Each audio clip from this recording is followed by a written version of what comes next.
বিসমিল্লাহির রহমানির রহিম। পরিবেশনায় ও পরিচালনায় দিক দিগন্ত। প্রেম করা যাবে নাকি? মাঝে মাঝে প্রেম করে ছাঁকা খেয়ে বেকা হয়ে তিন মাথার মোড়ে বসে বসে গানও গাই, কই বলবো না গো আর কোনো দিন ভালোবাসো তুমি মোরে।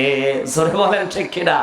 এক যুবক গান বলতেছে, আমি বললাম যে কি বলবা না, আর একটু ভালো করে বলো। কই হুজুর কথা দিয়েছিল 100%, কিন্তু চুল পরিমাণ কথা রাখে নাই। বললাম বাবারে কি এমন ওয়াদা? কই হুজুর কি ওয়াদা শুনবেন? বলেছিলে গো ভালোবাসিব, আজ কেন গো এমন হলো? বলেছিলে গো ভালোবাসিব, আজ কেন গো এমন হলো? ছাকা দিল মাজা বাঁকা হলো, বলবো না গো আর কোনো দিন ভালোবাসো তুমি মোরে। জোরে বলেন ঠিক কিনা? কথা কয় না, আওয়াজ দিয়ে কোন ঠিক কিনা? আমি বললাম ভাই এমন জ্বালা তোমারে দিল, আমি কি মাথায় একটু পানি ঢেলে দিব নাকি, একটু শান্তি পাবা? কই হুজুর বুকের ভিতরে এমন আগুন জ্বালায় গেছে, এই আগুনটা পানি ঢাললে জিন্দেগিতে নিপতো না। ওরে যদি আমার চোখের সামনে একটু দাঁড় করায় দিতেন হুজুর, জড়িয়ে ধরা লাগবে না, কথা বলা লাগবে না, দেখতে পেলেই কলিজা শান্তি, আত্মা শান্তি, দেহ মন ঠান্ডা। জোরে বলেন ঠিক কিনা? হায় হায়। যুবক এবার বলতেছে, ভালোবাসাতে যে পেয়েছি আঘাত, সেই অনলগতে হে জলে 12 মাস। আমি বললাম পুরে তুই মর, তোর মতো বেহুদা জ্বলে পুরে মরা উচিত। জোরে বলেন ঠিক কিনা?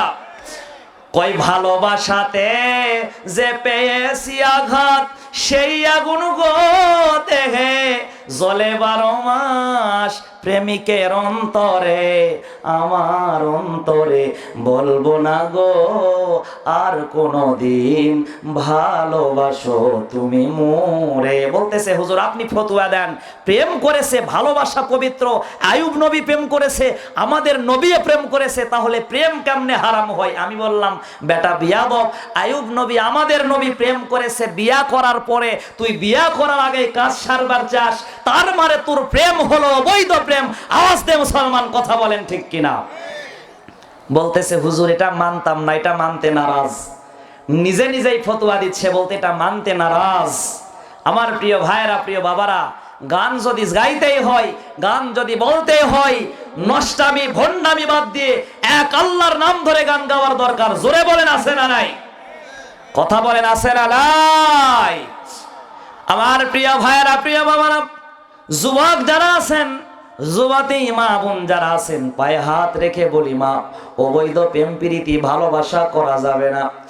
এজন্য এক আল্লাহ রাব্বুল আলামিন কোরআনুল কারীমের ভিতরে ডাক দিয়া কয়, কুল্লিল মুমিনিনা ইয়াগুদ্দু মিন আবসারিহিম।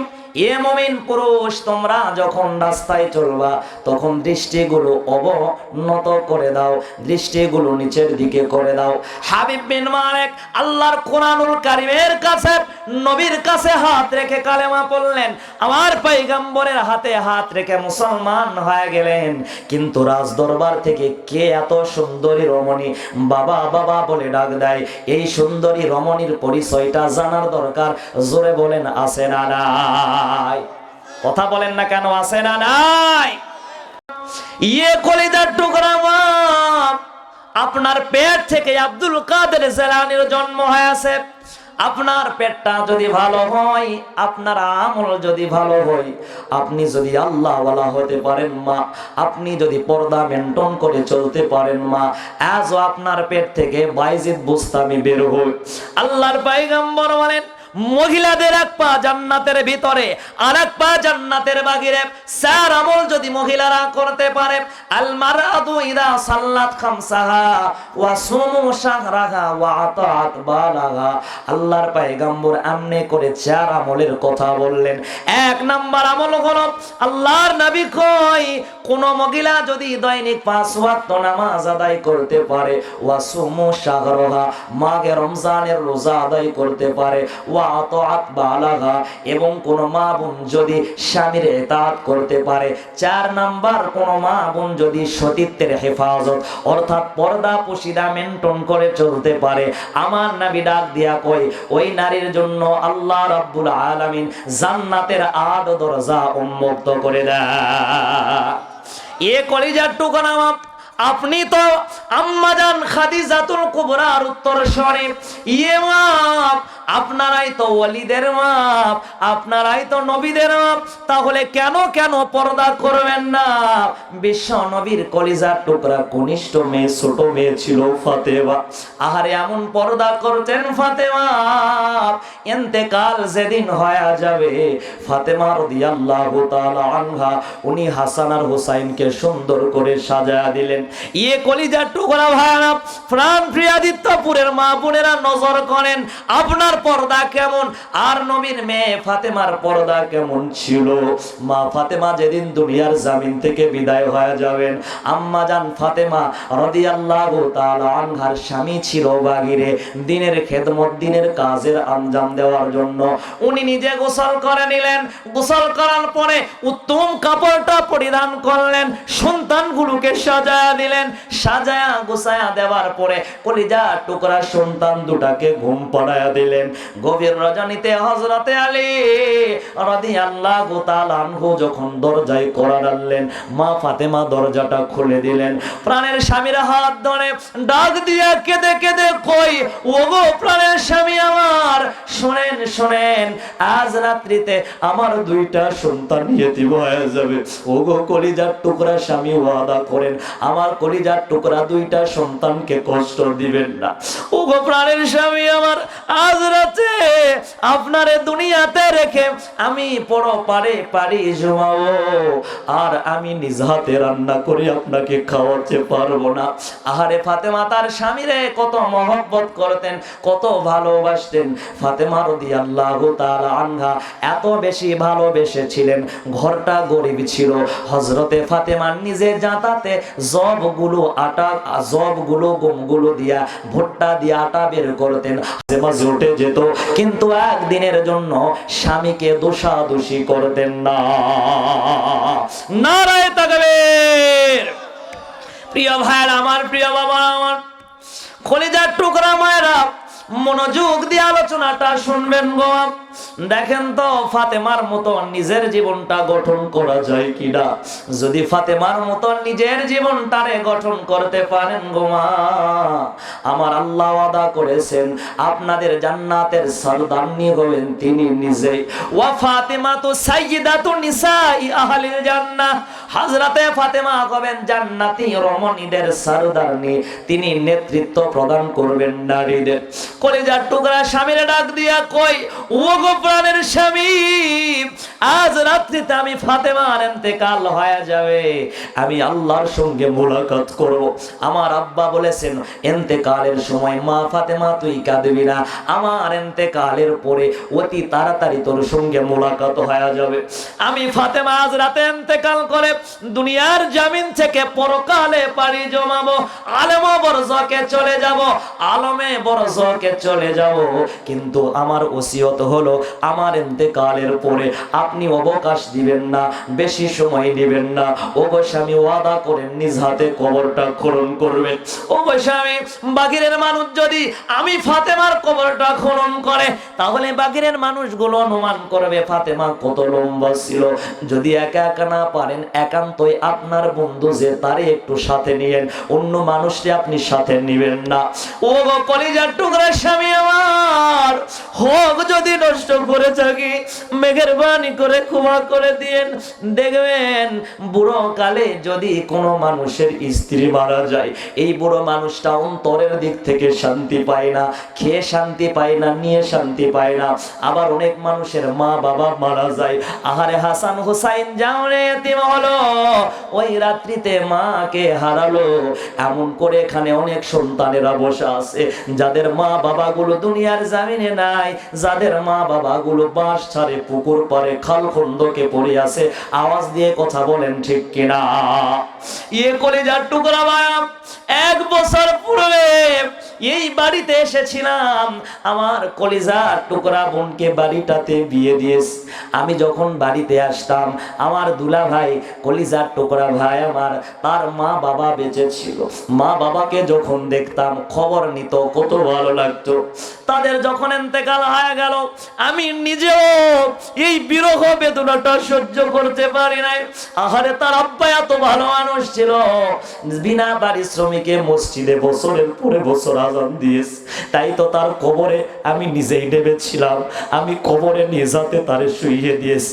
ইন্তেকালের একদিন আগে আমি যখন তারে দেখার জন্য এলাম, আমাকে দেখা ফেলার পরে আমার হাতে হাত দিয়েছে, আমাকে জড়িয়ে ধরেছে। জড়িয়ে ধরার পরে চোখ থেকে টাস টাস করে মুরব্বির পানি পড়া যায়। মুরব্বি কথা বলতে পারে না, কিন্তু আমার কাছে দোয়া চাই।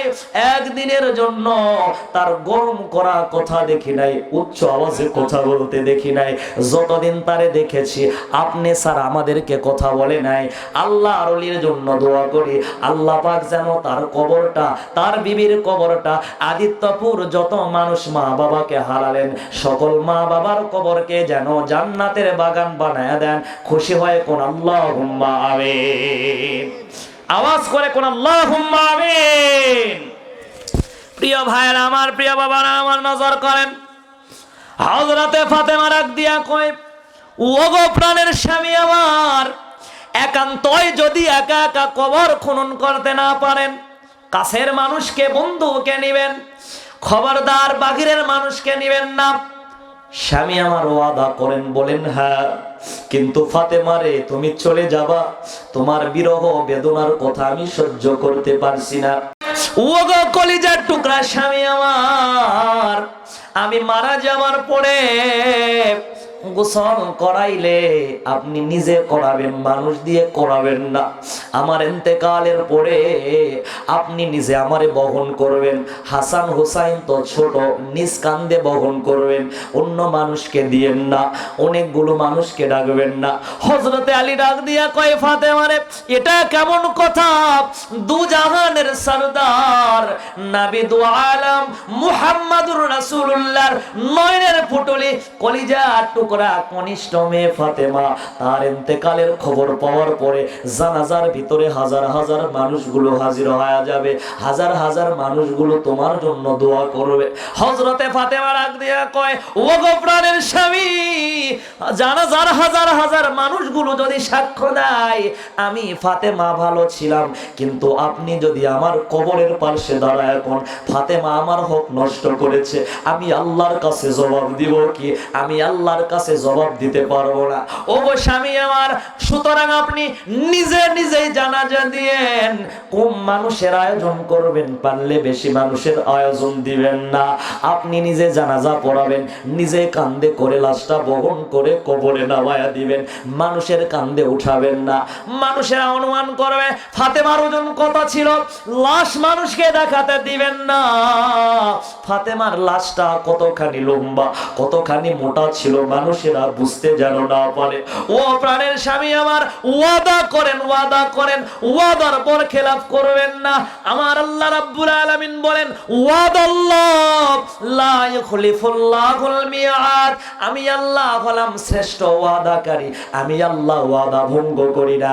আর আমার কোরআনুল কারীমের কাছে যারা আত্মসমর্পণ করলো, হযরতে আলী সহ আবু বকর, উমর, ওসমান রাদিয়াল্লাহু তাআলা আনহুম আজমাইন, তারা সকলেই ছিলেন সত্য ওয়াদাকারী। তারা জিন্দেগিতে মিথ্যা ওয়াদা মানুষের সম্মুখে করেন না।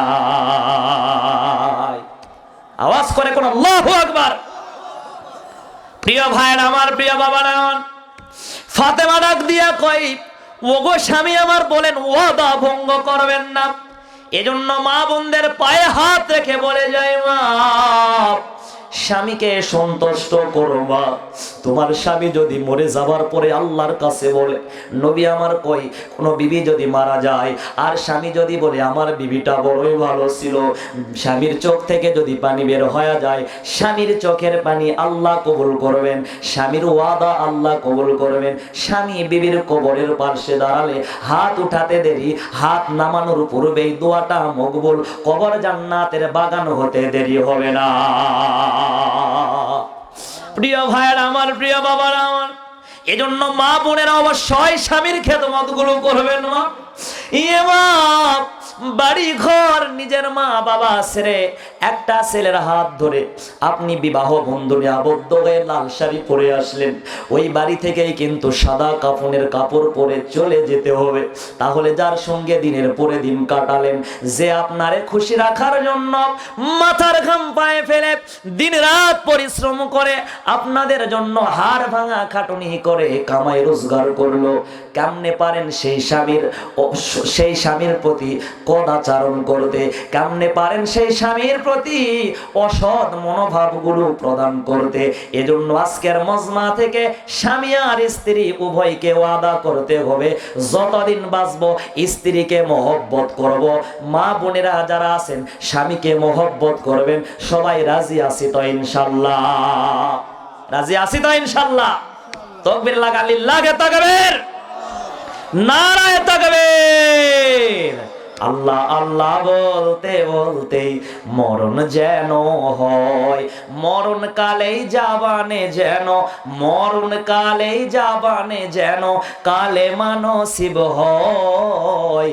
আল্লাহ আল্লাহ বলতে বলতেই মরণ যেন হয়। বলেন আল্লাহ আল্লাহ বলতে বলতেই মরণ যেন হয়।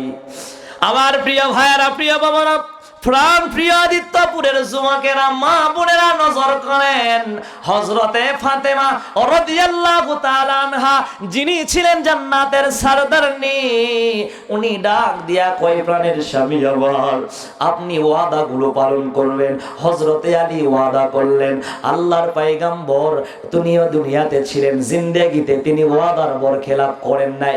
ফাতেমার ইন্তেকাল হয়ে গেল, হযরতে আলী কান্না করে, হযরতে আলী গলা কাটা কবুতরের মতো ছটফট করে, আহারে কারে হারায়া ফেললাম।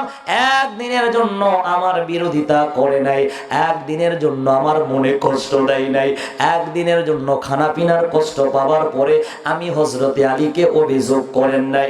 হযরতে আলী উনি কান্না করতেছেন, আর একান্তই উনার বন্ধু হযরতে আবু যর গেফারি রাদিয়াল্লাহু তাআলা আনহু ওনার জানালার পাশে চলে গেলেন। কবর খনন উনি করতে পারছেন না, ওনার শরীরের শক্তি নাই, শরীরের শক্তি হারায় ফেলেছেন, মনোবল হারায় ফেলেছেন।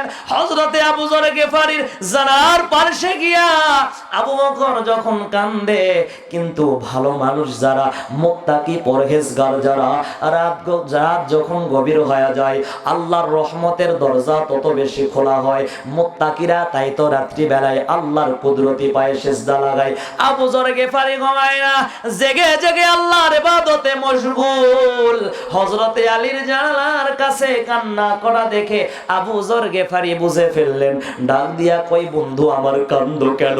হযরতে আলী কই, বন্ধু রে, এতদিন ধরে যার সঙ্গে সংসার করলাম, বিবি ফাতেমা রাদিয়াল্লাহু তাআলা আনহার ইন্তেকাল হয়ে গেছে, নিজ হাতে কবর খনন করতে পারছি না, শরীরে শক্তি নাই, তুমি একটু কবরটা খনন করে দাও। প্রিয় ভাইয়ের আমার, প্রিয় বাবার আমার, জান্নাতুল বাকিতে কবরটা খনন করা হবে। আবু যর গেফারি কবরটা খনন করলেন। অর্ধেক খনন করা যখন হয়ে যায়, আবু যর গেফারি কবরকে ডাক দিয়া কই, ইয়ে কবর, আমার আল্লাহ রাব্বুল আলামিন বলেছেন সকল মানুষের একদিন ইন্তেকাল হয়ে যাবে, মানুষগুলো কিন্তু কবরে আসবে, সুম্মা ইলাইনা তুরজাউন, আল্লাহর কাছে তার মুলাকাত করতে হবে। কুল্লু নাফসিন যায়কাতুল মাউত, সকল মানুষের মৃত্যু হবে। শুধু সকল মানুষের নয়, যার ভিতরে আত্মা আছে মরণের স্বাদ তারে গ্রহণ করতে হবে। আমাদেরকে জোরে বলেন, মরা লাগবে কি লাগবে না? মরবেন না? মরবেন না? মরণেরই কথা বান্দা স্মরণ করলা না, আজরাইল আসিলে কোনো কৈফত চলবে না, আজরাইল আসিলে কোনো বাহানা চলবে না। জোরে বলেন, বাহানা চলবে নাকি? এজন্য আল্লাহ রাব্বুল আলামিন বলেন, ইয়া আইয়ুহাল্লাযীনা আমানু ইত্তাকুল্লাহা হাক্কা তুকাতিহি ওয়া লা তামুতুন্না ইল্লা ওয়া আনতুম মুসলিমুন। ডান হাত তুলে কোন আল্লাহু আকবার। প্রিয় ভাইরা আমার, প্রিয় বাবারা আমার, আল্লাহ রাব্বুল আলামিন বলে, ঈমানদার বান্দারা একমাত্র আল্লাহকে অধিক পরিমাণে ভয় করো। ইত্তাকুল্লাহ, আল্লাহকে ভয় করো। ওয়ালা তামুতুন্না, আর তোমরা মরো না, ইল্লা ওয়া আনতুম মুসলিমুন, যতক্ষণ পর্যন্ত পূর্ণাঙ্গ মুসলমান হতে পারো নাই। পরিপূর্ণ মুসলমান না হয়ে কবরে এসো না। হযরতে আবু যর গিফারি ডাক দিয়া অর্ধেক কবর খনন হওয়ার পরে কবরের মাটিকে ডাক দিয়া কই, এ কবর তুমি কি জানোনি তোমার মধ্যে কে আসবে? পরিপূর্ণ একজন মুমিনা নারী আসবে।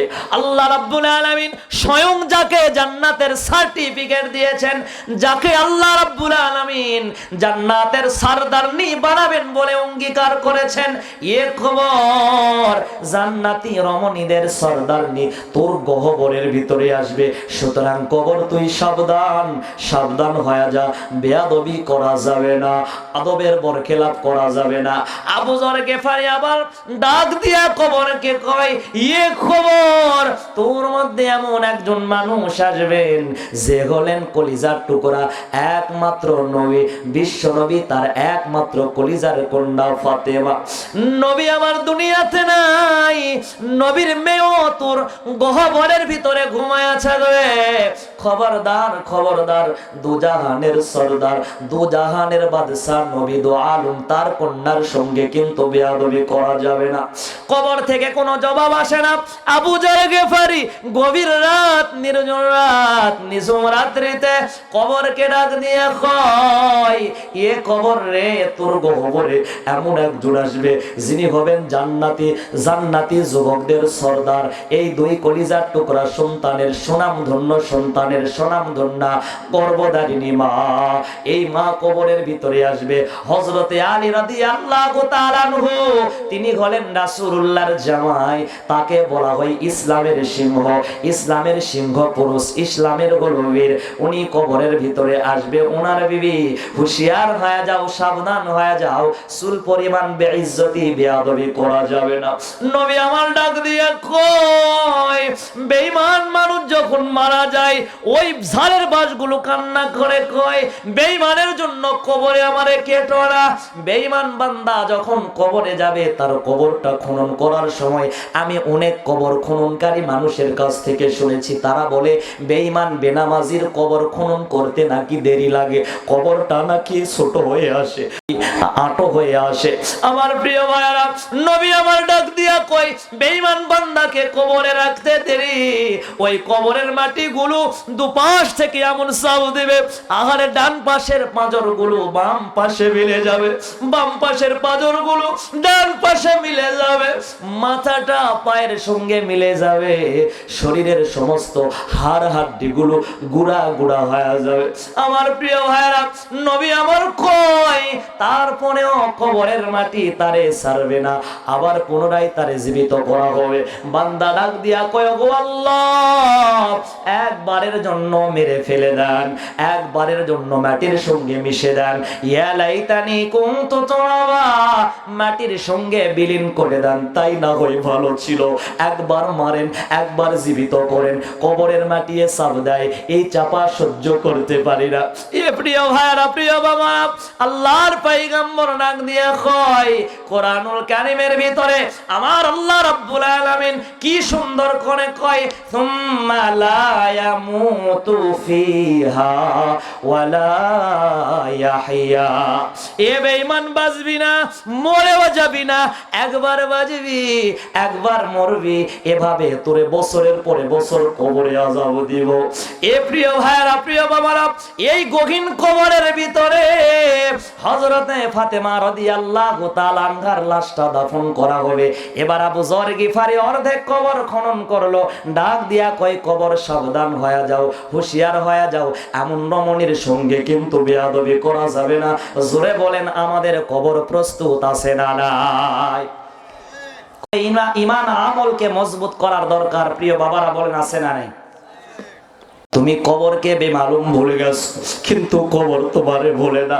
কবর দৈনিক 50 বার তোমারে ডাকে। এজন্য আবু যর গিফারি রাদিয়াল্লাহু তাআলা আনহু ডাক দিয়া কই, কবর রে হুঁশিয়ার হয়ে যাও, সাবধান হয়ে যাও, তোর ভিতরে এমন একজন রমণী আসবে, জান্নাতের সরদারনি, নবীর কলিজার টুকরা মেয়ে ফাতেমা, হাসান হুসাইনের মা ফাতেমা, হযরতে আলী রাদিয়াল্লাহু তাআলা আনহুর কলিজার টুকরা প্রিয়তম বিবি ফাতেমা। এ কবর বিয়াদবি করিস না, খবরদার কবর বেইজ্জতি করিস না। এ কবর ফাতেমাকে সাব দিবি না। কবরের জবানটা খুলে গেছে, কবর ডাক দিয়া কয়, গো আল্লাহ জবানটা খুলে দাও, আমি একটু হযরতে আলীর সঙ্গে কথা বলতে চাই। আল্লাহ চাইলে কবরের জবান, জোরে বলেন, খুলবে কি খুলবে না? জোরে বলেন, আল্লাহ চাইলে হয় কি হয় না? কবরের জবান খুলে গেল। ডাক দিয়ে কই, ইয়ে বুঝর, তুমি কি জানো না ভাই, আমি গহীন কবর, আমি একাকিত্বের ঘর, আমি হলাম অন্ধকার ঘর, আমি হলাম সংকীর্ণ ঘর।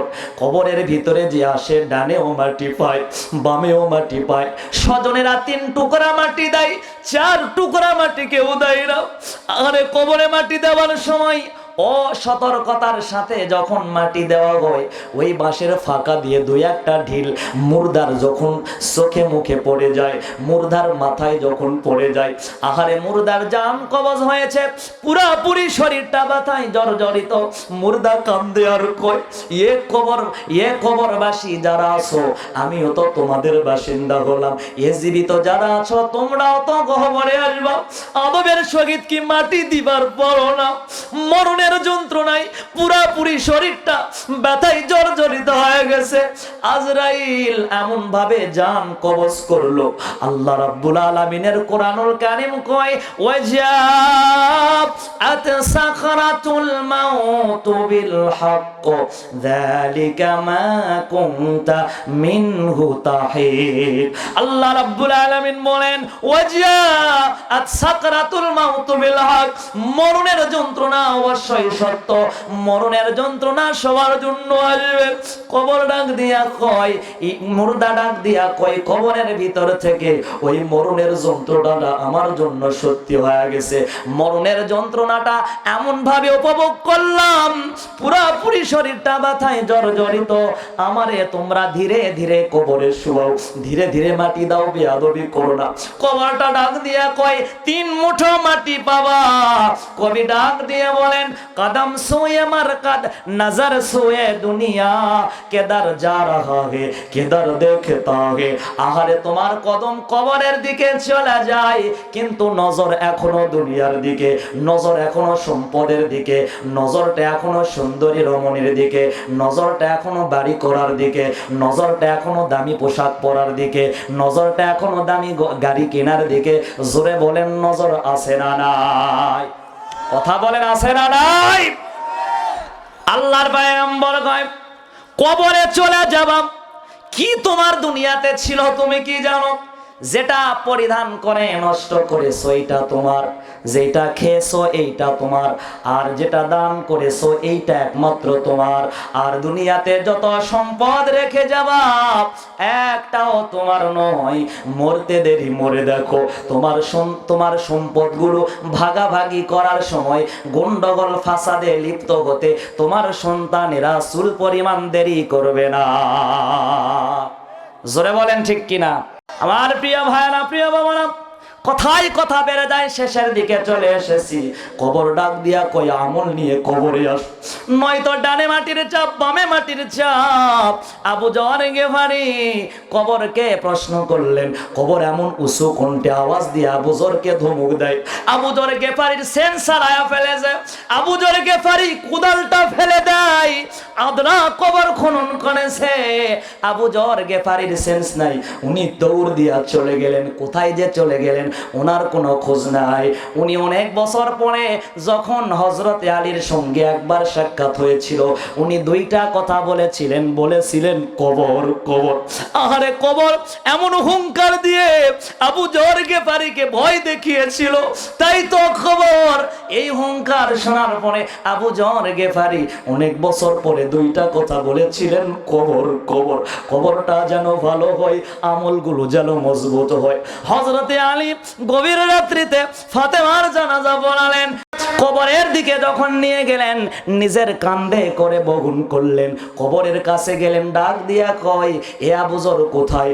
আবু যর কবরে নাই, কবর অর্ধেক খনন করেছে। আবু যর কোথায় পালায় গেল? আবু যরকে খুঁজে পাওয়া যায় না। হযরতে আলী লাশটা সুন্দর করে রাখলেন, নিজ হাতে বাকি কবর খনন করলেন, হযরতে ফাতেমাকে দাফন করলেন। আল্লাহর কাছে দুহাত তুলে দোয়া করে, ওগো আল্লাহ, আমার বিবি এমন পর্দা নিশি ছিল, জিন্দেগিতে তার মুখটা পর পুরুষে দেখে নাই। আমার বিবির ইন্তেকালের পরে পর্দার যেন বরখিলাফ না হয়, এজন্য আমাকে ওয়াদাবদ্ধ করে নিয়েছে। এবারের স্বামী মরে যাবার পরে জান্নাতের সার্টিফিকেট প্রাপ্ত 10 জন সাহাবী, তার মধ্যে 1 নাম্বার হলো আবু বকর সিদ্দিক আকবর। কে তার অনুসারী হবে?